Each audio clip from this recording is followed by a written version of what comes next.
Hi, and welcome to the Foxy Business Hour, where we interview business owners and subject matter experts to get you the knowledge that you need to run your business. Today, we have Brad Savage from Digital Brains that has come to talk to us. Welcome, Brad. How's it going? Good. How are you doing? Doing well, doing well. Happy Thursday. Tell me how the business became Digital Brains. Sure, sure. I'd love to. Back in 2003, Digital Brains was just a billing tool. So, 'cause we did a lot of consulting, so we needed something to bill the clients through. And uh, years went by in the mid to late 2000s.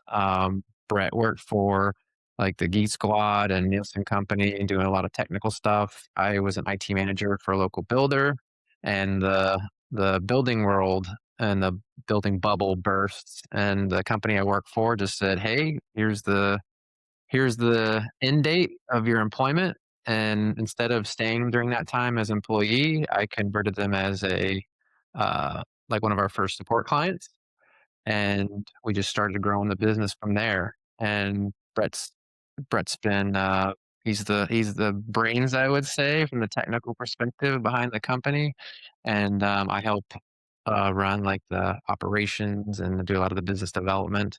But yeah, since late 2000s, we've been growing the business locally, and we've grown from just the old IT support was just sitting there waiting for this bat phone to ring and helping clients and taking care of them. And, our world has changed significantly in the last 20 years, uh, especially from a proactive approach to IT, which is what our industry has been forced to do, whether it's maintaining systems or educating uh, staff members all the way, and then we've had to become security experts on top of it because of the day-to-day threats that all of us small businesses Yeah. um, have to protect ourselves and our clients and our data information against. But that's kind of how we've grown, and we're always adapting. We always have to adapt because the threats mostly because the threats change. Business needs change. Different industries, our technology is always changing, so we kind of have to adapt to what our clients are using, or the threats that attack them. You know, they're always growing. So yeah, it's pretty much how we started and where we got here. Yeah, you were talking about like threats and everything. I'm so paranoid about my email now. I really am. So I feel like that's the weakest part of my business is people can communicate and I want them to call because I want to make sure that they're a real person. But lately I've been getting emails where it's somebody saying, "Oh, I want you to do my taxes." And then here's this file that you're going to, and I'm like, "I'm so sorry. We don't open files from customers, so we don't know. If you'd like to set up a meeting." But I'm pretty sure because they don't respond back. They just send me the file again. But I don't feel like that's known. People are just like, "Oh, this is gonna be a new customer. Yeah, I have a new customer," and you would click on it. So it's crazy how they're trying to Oh, feel it like a is. paranoid person, like conspiracy theory, trying to get Email is a fantastic form of communication, but obviously we use it personal, but we also use it for our business, and it's an important means of communication.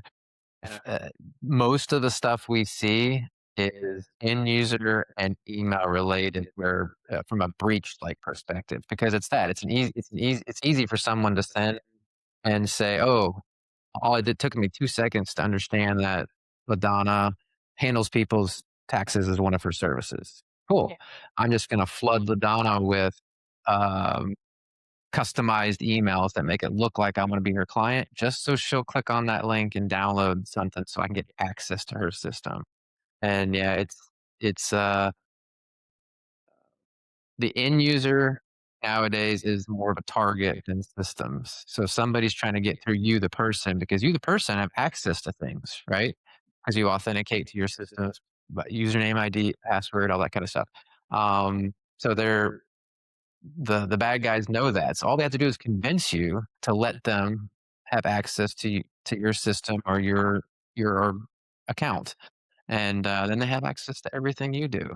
So yeah, email is scary. It's why you can't just use a AOL or Yahoo or Gmail free account for your business. You really need to have there's a lot of security tools that go around email that help prevent things. And you have that, and you still get phishing emails because it's you can't prevent it unless you lock down your internal only communication. You can't really lock it down because the people that are creating the bad guys out there that are creating they know the tools that you're using, so they just know the rules, and they create things to go around the rules and systems to get to you. And you have to be smart enough as the end user to not click on something.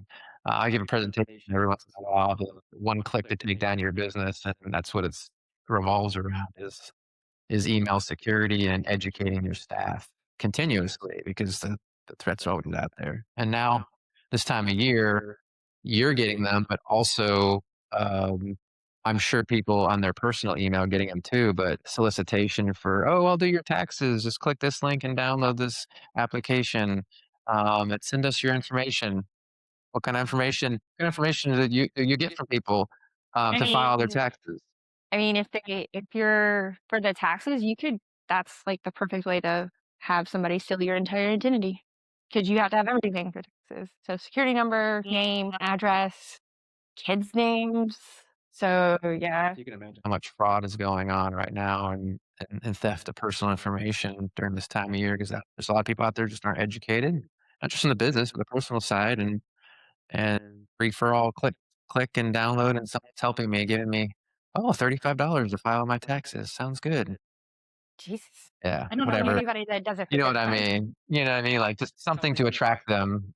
Well, and it doesn't help that for small businesses, in order to do marketing, you have to put out everything that you do. So you have a website that's optimized to make it so that people will want to come to you and so that you could be at the top of Google. But on the flip side of that, now you're just given all of this information to a predator Right. so that they can and I especially in accounting, I've had when I was corporate world, we had to do, like, the classes that you send us all the time, and I ignore. Um, we had to do a lot of that, and I would look at some of the mistakes and be like, "Why? We just took this class. Why? Right. Why didn't you look at this email and see that it didn't come from our company?" Right.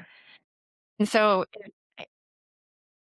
but at the same time, you're having to think about a lot of Yep. things when you're doing this, and it is a lot. I've even clicked like, I'd like to think I'm pretty knowledgeable about not getting scammed, Right. and I've gotten scammed, like and I'm like, "Oh my god, I just clicked on the link. Let me send it to the IT. Shut me down, everybody, stop. Right. Right. Don't do anything. Don't move. Don't breathe. And we gotta make sure that IT people make is there a virus? Is there did I just ruin my entire" And you don't there's also now and this has been going on for a while.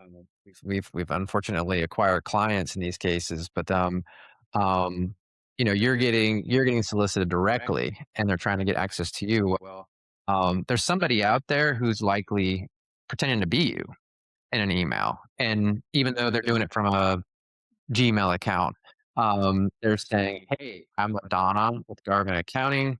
Um, love to do your taxes, things of that nature." So they're pretending to be you, who is a legitimate business, and using that to try and get somebody else to take advantage of somebody else.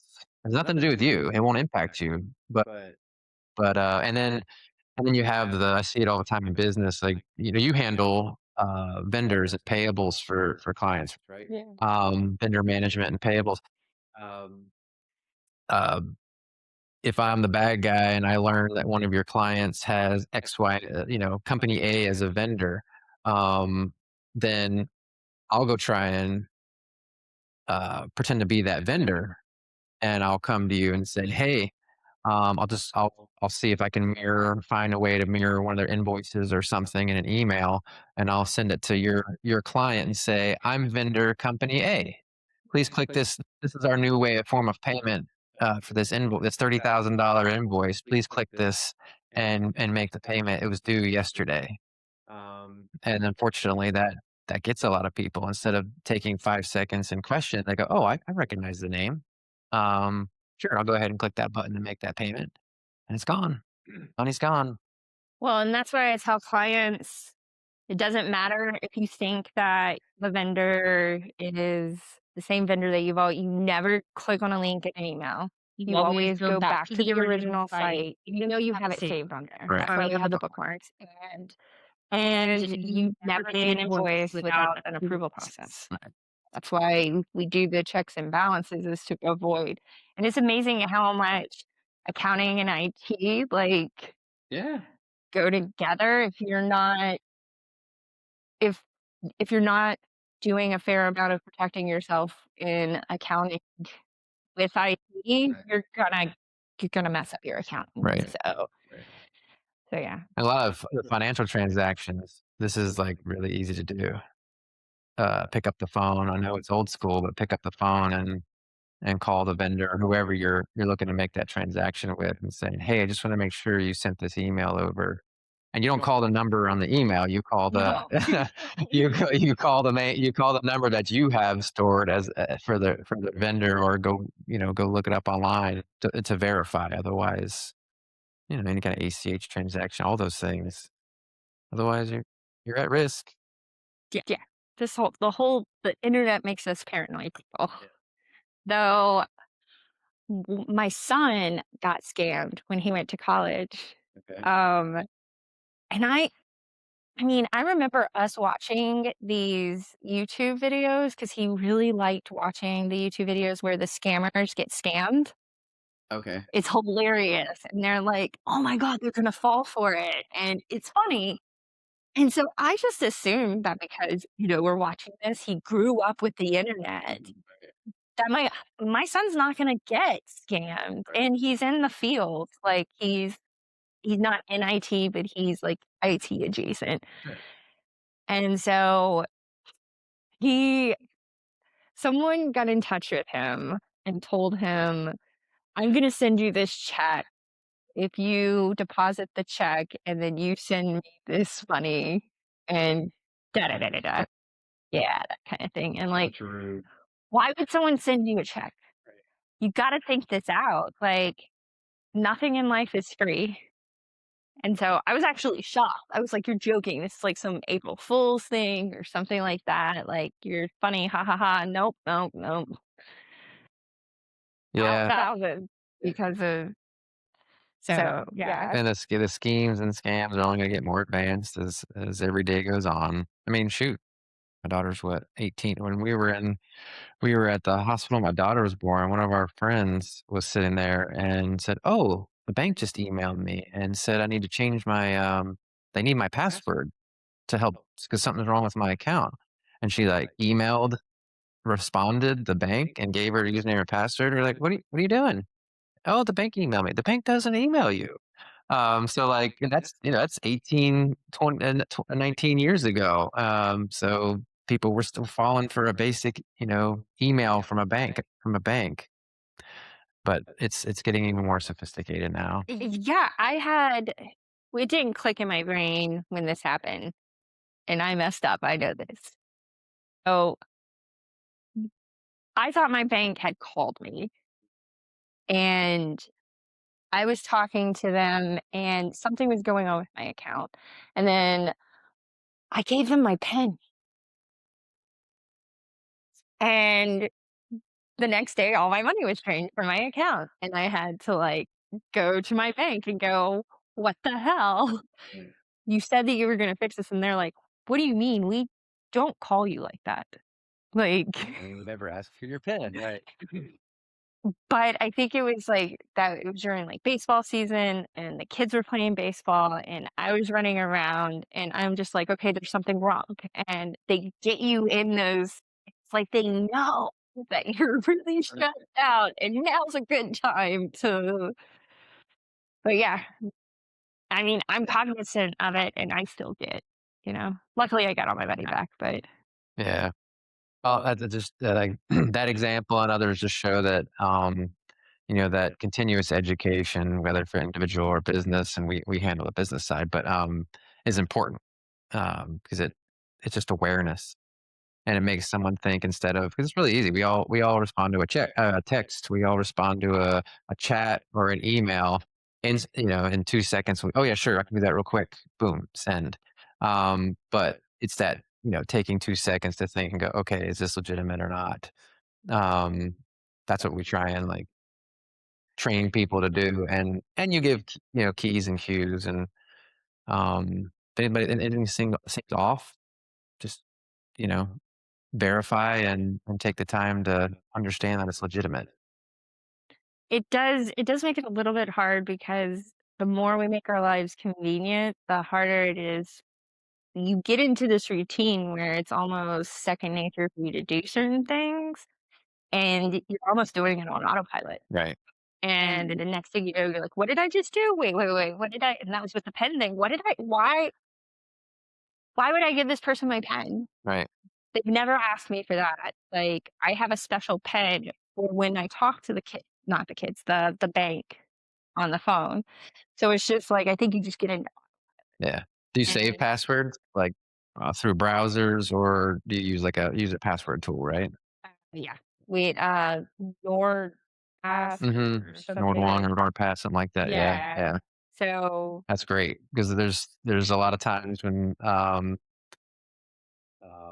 I had my grandpa did this, like Microsoft called him, and and I always encourage people not to save their passwords, even though it's the most. You're talking about convenience. That's why I thought about it. Because it's convenient to save your passwords. When you log into that site, you just go on your phone, whatever it is, you auto log in. Awesome. Well, what happens when somebody gets access to your system or your phone or whatever? They now have access to everything that you auto log into. So, like in my grandpa's case, Microsoft called him, even though he has a team full of IT people in his family.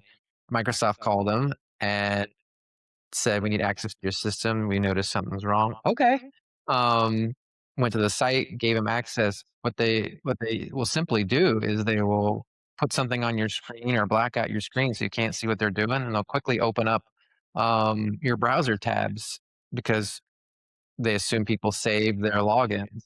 And yeah, they got access to some of his financial stuff. So my mom had to go with him and redo everything. Luckily, nothing was compromised from a financial perspective, but now somebody had access to his stuff.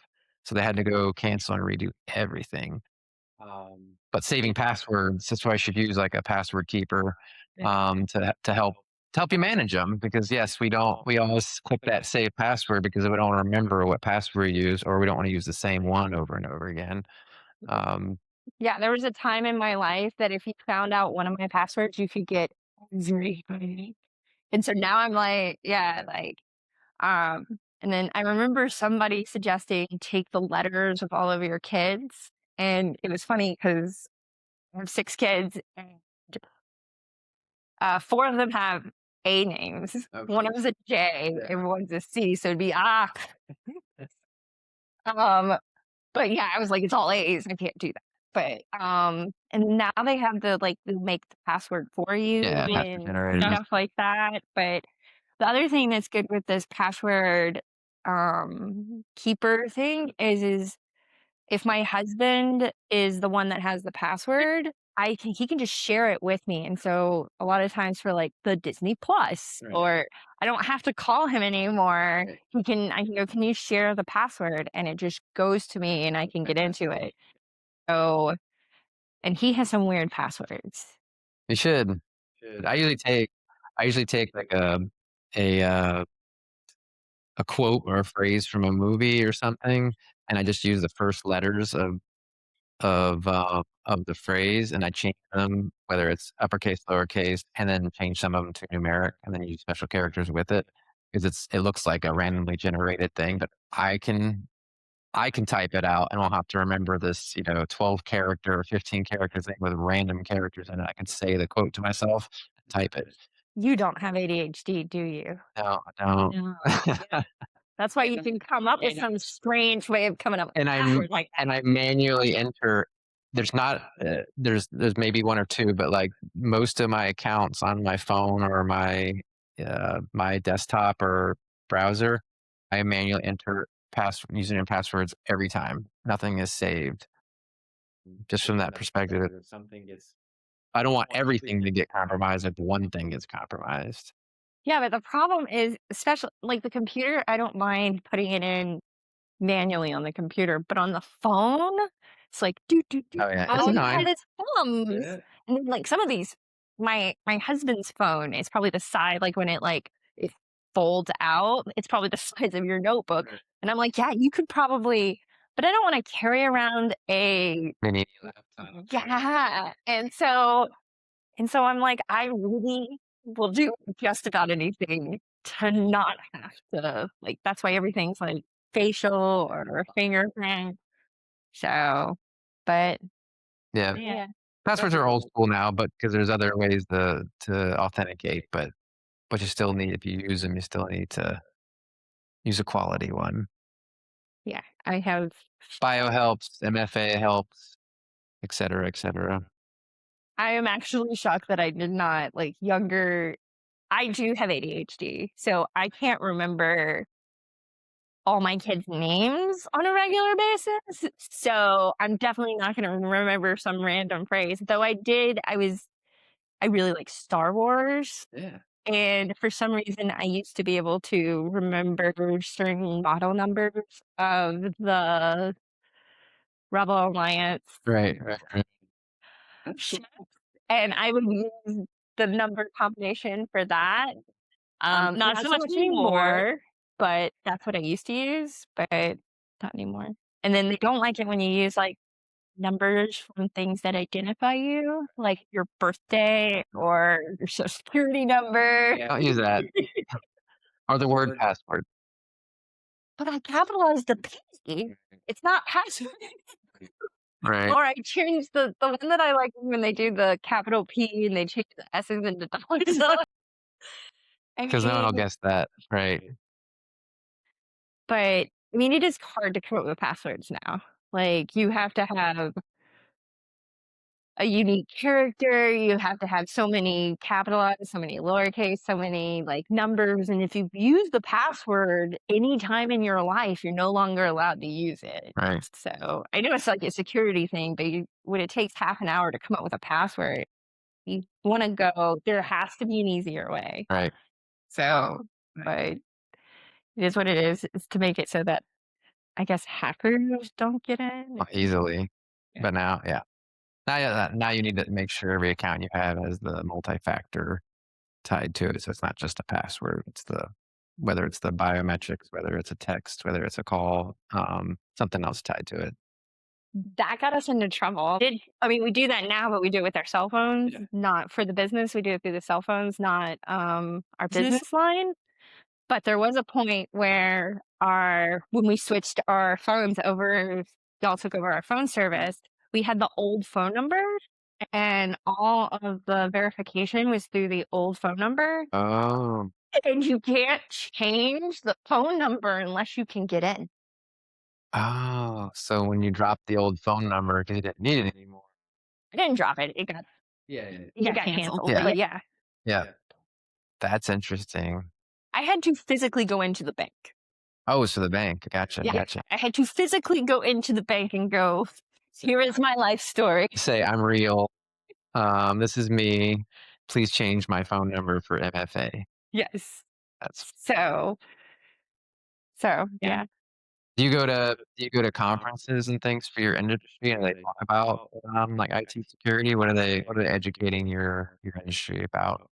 No, not presently in conferences. Most of what I do is honestly because my husband tells me some crazy stuff about, well, this is how they're hacked. He's in IT. So, and so he'll tell me something crazy and I'll go, well, I need to know more about this.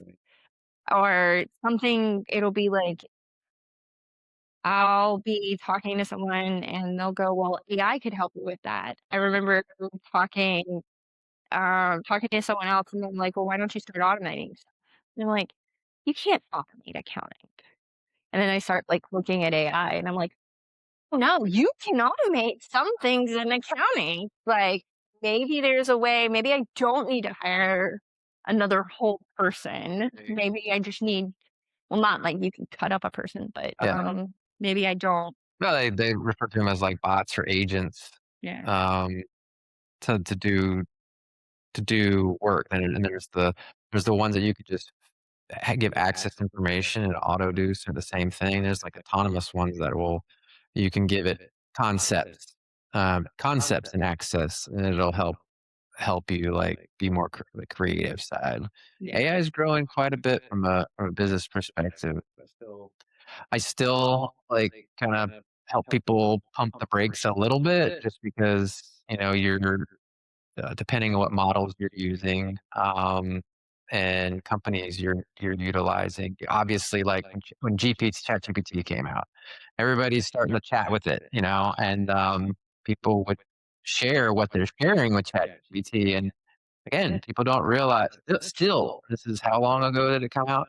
Still, people don't realize that you're educating a public model so that whatever you put in it, that's accessible for the world now. Um, so you need to use Everything? you the f- like if you're using the paid versions, you turn off a bit to where you can educate the public model. Yeah, then you're fine. Okay. But it's the first one that came out. I'm talking about that were just free for everybody to use, and everybody's telling it their life story. Like, yeah, you're educating the model, which means that somebody can theoretically use that information for them too.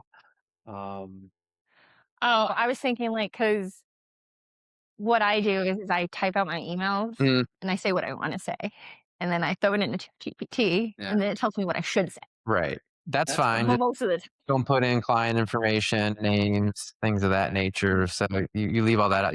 You're just typing. The situations though, yeah. Yeah, that's fine. That's fine.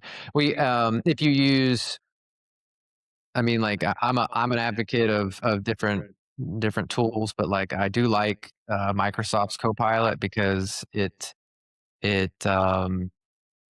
you're it's your own private like AI in their cloud, so it will um learn your data, all those things without going outside, and Yeah. you can literally talk to it however you want, and it obviously integrates into all their applications and stuff too. But it's way more advanced than that. But from a basic perspective, um, Yeah, I was typing out an email and my husband and I was going to go copy it and paste it into ChatGPT, which I pay for. I get the paid version so that because I didn't, I was told that if I got the paid version, it wouldn't go out into the rest of the world. I think you can choose, but I think by Yeah. default it doesn't. Right? Um, but he was trying to get me to do Copilot, and I'm like, I don't want to. And he's like, why? It's right there. And I go, but ChatGPT already knows me and it knows what I want to say. Right. And it's already done like months and months of learning. And then with Copilot, I'd be starting over. And he's like, that's not how this works. And he's like trying to, and I'm like, but that's three more steps that I have to do in Copilot, but it's on your email. Right. Still, three extra steps I have to, and I still have to teach it when I've already taught it. I don't know. Kind of, because then if you Copilot has access to your old stuff, so it doesn't GPT won't like that unless you give it. Like Copilot automatically has access to your data. Like if you let it have access to your SharePoint or your email history, like it has access to conversations. Um, so it's already it can reference and learn you that way. Um, Well, I went ahead and just put the email in there, and it came back with just some, like, well, the Copilot, first time I was using okay. it, it was Like all the tools are advancing. I yeah. mean, I think I saw something the other day where, one 12 months. of our life is like 1 month of like AI. So like it takes us 12 months to get here. It takes AI like 1 month from development standpoint and progress. So it's every day there's something there. That is super scary, um, especially when you hear things like, oh, what was it was, you can basically have a diary or your no, no, it was a therapist. You can that ChatGPT, you can talk to it and it'll talk to you back. So it's like mixture of therapist slash diary. But I was listening to this podcast and it said that the wires kind of got crossed on it because like a married couple went and were both talking to AI about their problems and it both gave them the same answer that the other person was abusive and that they needed to get out of and I'm like, "Okay, you're not AI is not qualified to make that assessment." So it's like, you see, I think AI is very useful, but I think we have to remember to keep it in its box. Therapy is one of those things I really think it needs another human being. Well, boundaries will be tested. I was actually talking to a therapist the other day about that, and I was asking them if if there was a tool that had access to all of their like case notes, and um, they were able to speak to it based off their education and their methods.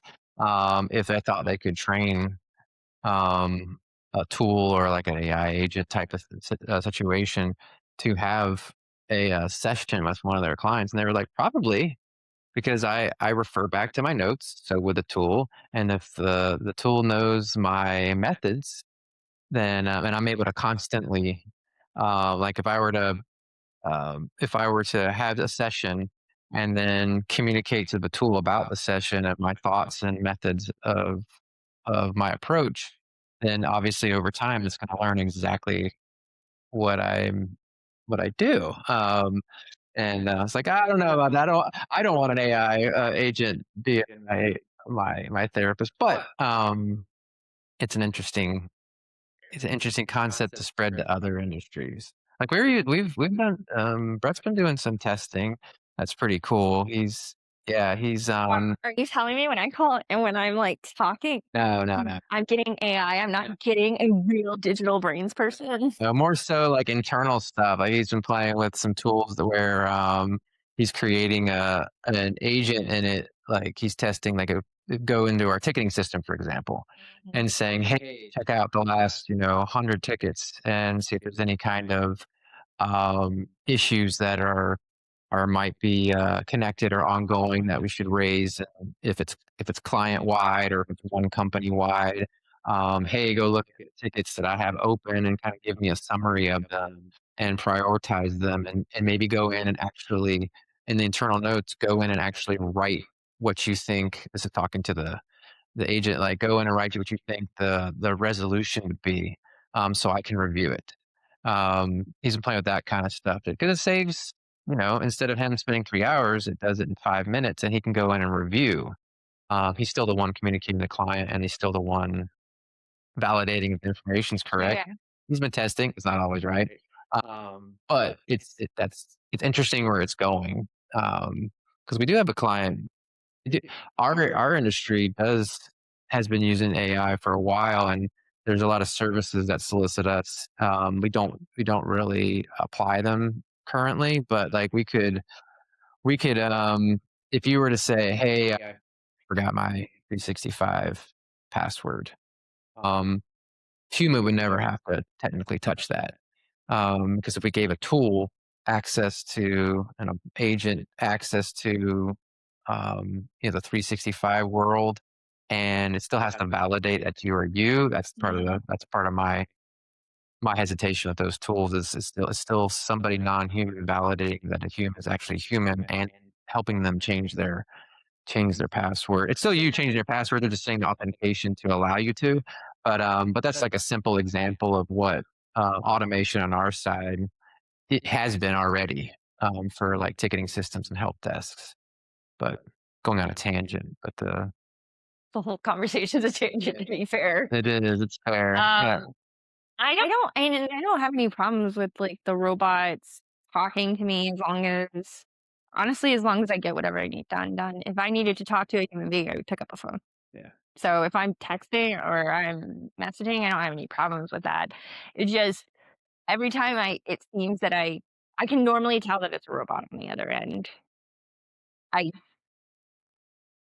And 9 times out of 10, I'm not getting done what I need Yeah. done, and that ends up being the issue. Yeah. I don't mind the chats. Like if your company had a chat online chat and it was automated, right? I don't mind, but you have a library of frequently asked questions Mhm. that instead of me going to your website and scrolling through and trying to find it, maybe not understand the question, like I'm talking to a chat bot that is pulling from that FAQ, your million questions that somebody asks you all the time that it can just pull an answer.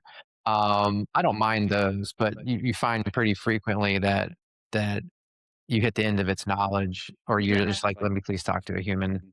Or they don't understand the question in the first place. I'm like, Stuff is advancing. It's gonna be crazy where we're at the end of this year, I'm sure. don't I don't know. We It interact. just blew my mind, the therapy thing. And I know, like, humans we all wanna think that we're beautiful, unique snowflakes that can throw people for loops, and sometimes we are and sometimes we're not. But I really think therapy and feelings and stuff like that is not the realm that AI Yeah. should be in, Right. but that's just me. But yeah, so on a different Yeah. note, I found out today that you have lived in Florida since you were 8, you said? Yeah. No, I was born in Florida. I've lived in this Okay. area since I was 8. Yep. I'm a Floridian, native Floridian. I know. A lot of people say that's weird. I lived out of state for probably a total of 2 years, like the college for college and work. I don't really think that counts if it's for college. No, no, no, no. But otherwise, I've been here and actually all in Pasco and Hernando County. So yeah, I'm a local. So I've seen this area. This is Pasco, so I've seen this area completely blow up for the past 20 years, 20 plus years. Yep. My husband's from Florida, and I called him an alien because, like, nobody's born in Florida. Everybody just comes and retires here or comes here for the beaches or something. He goes, "No, I'm not an alien. I was born here." It was weird because when he lost his birth certificate, he was actually able to go down to the hospital and go, "Can I have my birth certificate?" Right. Right. So, I've never been able to do that. I was born in Alabama. I choose to not go back to that state. Right. It is Alabama. But yeah, so I wonder if you are the same as my husband with all the development and everything. He's saying his whole thing is that the natural, beautiful Florida is going away and like the traditional Florida is just leaving. It's gone. Like, Yeah. I mean, I'd rather be out in the woods than this close to your neighbor. Um, I mean, growth growth is inevitable, right? But and my business is here, my family is here, so I don't necessarily mind the growth. I just don't want to be probably face to face with it all the time. gotcha. If that makes sense. So I I avoid don't driving on certain roads during certain times of the day. I don't go out to shopping malls and restaurants during the busy times. Like I avoid it that way.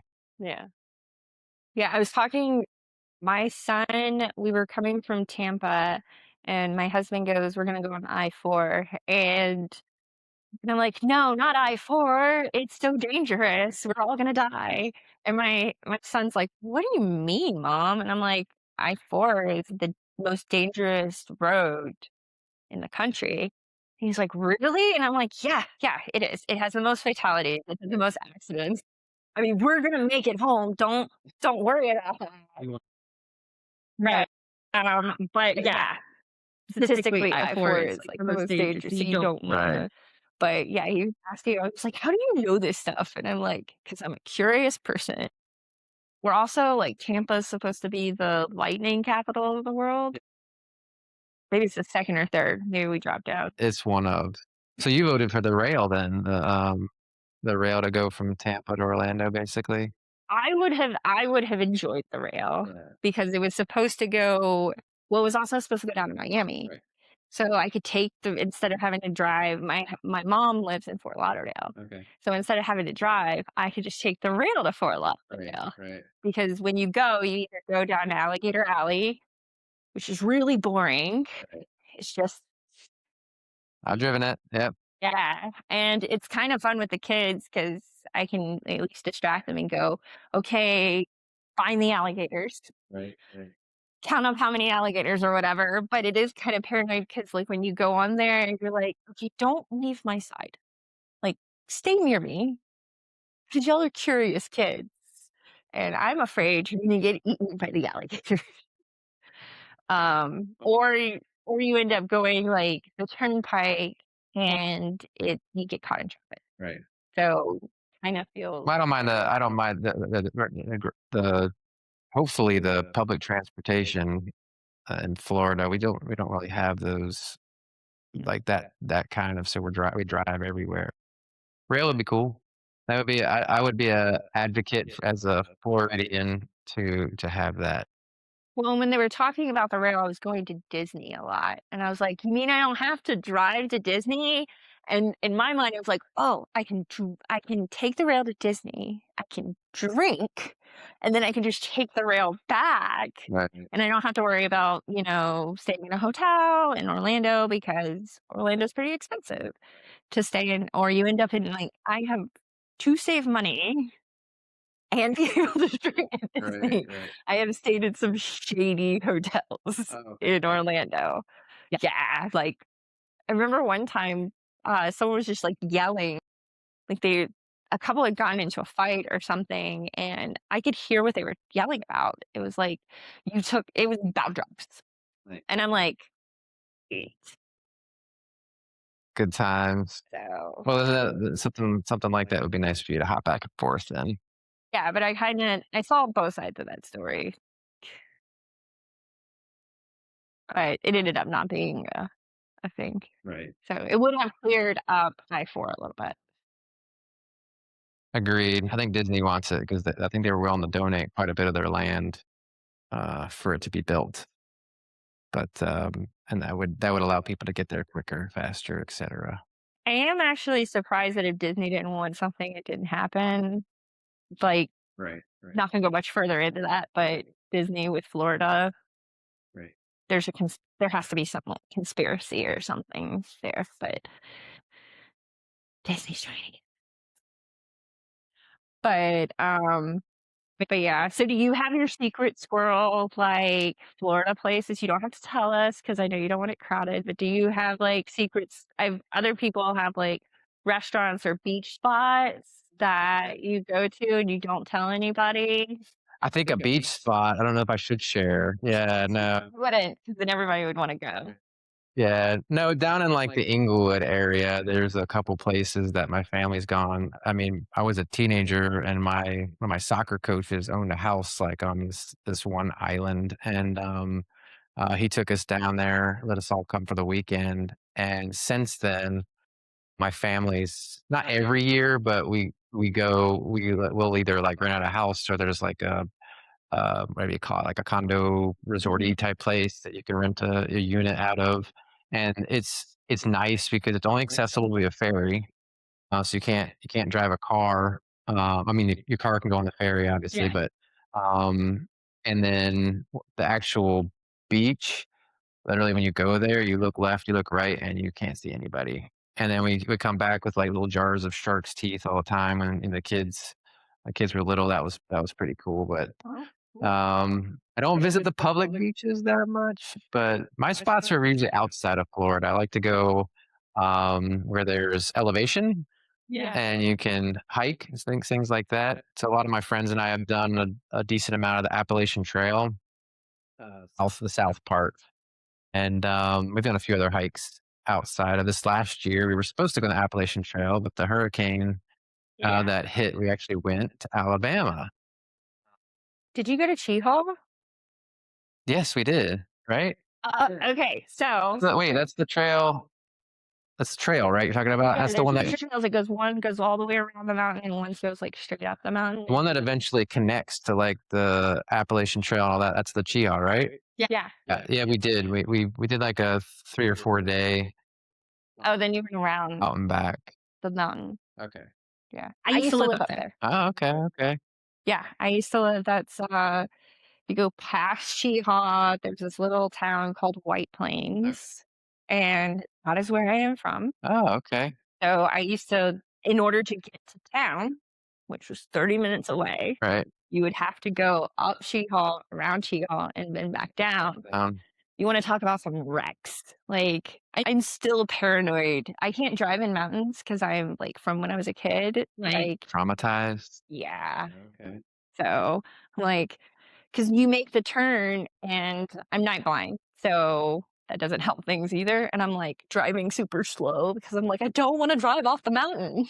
No, that would be I know what you're feeling because when I was a kid, I hated the back seat of the car, Yeah. and it was even worse when we were up in the mountains. We would travel up to North Carolina a lot for vacation, and we'd go down the winding roads. My grandma would be in the car, and she would just make these, like, oh, nervous noises because you'd be driving right next to the side of the mountain, and, And then you'd see, like, these, like, where they'd be taken out, and you're like, "Oh my gosh." And then in my mind, those people died. right, they're gone. Well, and then in White Plains, there's, like, this big lake, and it has, like, this T where the road goes this way, or and then another road goes in this way, and I cannot tell you how many people, and I'm assuming they were drunk, just did not take the left and drove straight into the lake because of, like, well, Yeah. drinking probably, but yeah, that is where I'm from. That's cool. Yeah, we had a good time. We I forget the campground that it was out of, but, or next to, but, um, we went out for a few days. You probably know exactly. I'm sorry, memory wise, I don't remember exactly, but we did have an interesting situation. I won't explain the end result, but you can probably guess. But we went out and hiked. I think it was 3 or 4 days, and came back. And when we got to our parking spot, there was a car next to us when we left. The same car was there when we got back. However, the entrance to the thing was all covered in yellow tape, and when we got to the parking lot, there was about 50 cop vehicles, and I'm not kidding, in the lot. And it was just our car, and the car next to us was completely taken apart. And unfortunately, they were searching for a lady who was missing for like a week. Won't say the end result, but they couldn't find her for a while, and we had to stay there for a couple extra, little bit to talk with them and everything because we didn't see any. We saw a couple people, but nothing that fit her description. But that was one of the most interesting, not interesting, but different experiences I've had out hiking because there was somebody lost, and unfortunately we didn't see them, and there was nobody to have seen them. But Ah, we felt like suspects for a few minutes, until we well, and it's explained where we were coming from. They didn't share anything with us, but they knew a lot more about where she came from and her background and all that kind of stuff than we did. So we found out later why they just kind of said, "Okay, cool, thanks for sharing. See you guys later." But yeah, I know that they used to have a problem at the end of the trail is very high up, and people they said that people would, like, look way far over and, like, jump from rocks to rock. Because at the top, there's, like, a couple of rocks that I mean, they look like they're close enough that you could, like, jump from one to another, but that just seems like the stupidest thing to be doing. I mean, it is Alabama, there's nothing else to do, but, I could think of better things to do, but there was a time when, um, they were having a big problem with that, and there was a lot of cops up there for that, yeah. and then there was a plane crash when I was a kid, but I think they got rid of the plane. Um, well, people just kept on taking stuff until it's not a plane crash anymore, there's nothing there, but yeah, there's some pretty cool stuff up there, Yeah, but yeah. But as far as back to, I guess, your Florida question, as far as Florida goes, um, I don't maybe a beach spot or 2. Uh, I'm more of a, like, an events, type person. I don't hike too much in Florida. It's just so flat and hot that, it's hard to want to, so you drive 8 hours, you can get to the mountain. Yeah, our my in-laws live up in the mountains, so we get to go up there, but then it's cold, and I don't like the cold. Gotcha. But a really cool space that we decided to start taking the kids because it seemed I have ginger kids, so every time we take them to the beach, they get burned in some form. They like even think about the sun really hard and they start getting red. Um, and so we started taking them to what is it, Silver Spring? The beautiful blue water. So cold. Like, you almost don't wanna get out of the water because then you're like, "I have to start this whole process all over again." But we take them there, and it's not as crowded. Oh, springs are great in Florida. I My kids liked it when they were younger, but now they don't necessarily care for the colder water. I don't prefer the colder water. I have friends who would jump in and just be there all day. I'm like, it hurts. So You have to go in slowly, and that's what I'm talking about, like, once you get out, you're like, do I really wanna get out? 'Cause then if I, like, want to get back in, my whole body has to get used to this again. But the kids love it, so yeah, they're numb to that kind of stuff. discomfort isn't discomfort to them, I don't think yet, so Right. but yeah, so we will be we're gonna do a lunch and learn, but it's not gonna be a lunch and learn because we are transitioning it over to virtual this month. It's the last Tuesday, and can you tell us a little bit about what you'll be teaching us this time? Sure. If you didn't have any other focus, I know we discussed like just kind of best practices for businesses from an IT perspective, security. So I'll probably go over like a not probably I'll go over like a high level, um, because I could talk for days about all little things that we do to help protect businesses. But in general, for like a general business, we'll go over the high level of you know, educating staff, the tools you use, whether for communication, email, things of that nature, and how to kind of some basic things to protect. Then your systems on top of it, and just kind of go over an overview. So if anybody who's attending, obviously anybody can ask questions and clarifications, but at least they can apply a little general blanket to their business and see if there's any obvious gaps that they need to talk to an IT company or a professional about to help protect themselves. At the end of the day, um, the small to medium business world, which is like what all we are, and all of our clients are, we're the targets. Yeah. We're the low hanging fruit for the bad guys. I mean, we are just it's just how it is currently, and they're making more money off of us than cool. You can go hack whatever Walmart and put that feather in your cap, but they can go get quick cash from us, from businesses of our size, and make real money. So that's why we're um, back when I was talking about starting digital brains. You had to spend buku dollars to protect your business from an IT perspective. Yeah. Enterprise level companies could afford it. Small businesses, I mean, you couldn't do the right things, and we weren't really targets. But now we're in a world where enterprise level services are at a minimal cost for all of us to use and apply to our business. So, yeah, I'll just talk about some of that stuff and take some Q&A to see if how I can help anybody out. Well, everybody can look forward to that, and thank you for coming on. This has been a great conversation. As always, I always enjoy talking to you. Uh, so again, thank you, and thank y'all for watching and joining us for the Foxy Business Hour. And please join us at the end of the month for educational Webinar. our ed- our educational webinar with Brad Savage And as always, be safe out there, and we'll see you next time.